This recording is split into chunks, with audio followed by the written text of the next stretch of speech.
शहीद प्रकाश थापा मार्ग।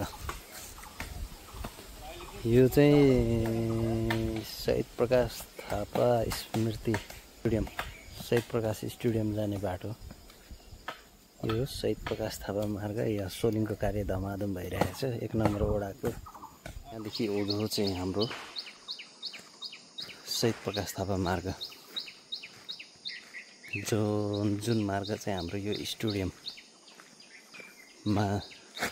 आउने मार्ग, नवनिर्मित नयाँ मार्ग हो। यो मार्गलाई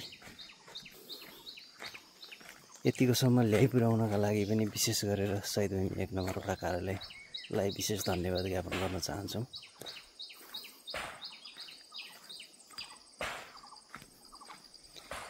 यो चाहिँ शहीद प्रकाश थापा मार्ग है, शहीद भूमि 1 गाउँघर। हामीले यहाँ पनि वृक्षारोपण दुईतर्फै वृक्षारोपण गरेर बाटोको सजावटलाई राम्रो बनाउने कसरतमा छौँ।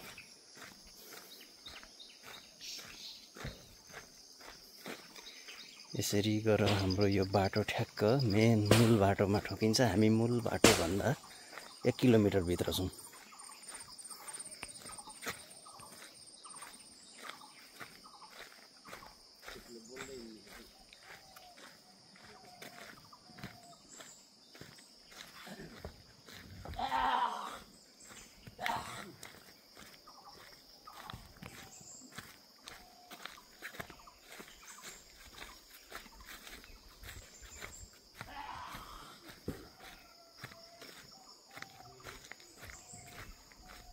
हामी जस्ट 1 किलोमिटर भित्र छौँ हाइवेबाट। शहीद भूमि 1 गाउँघर।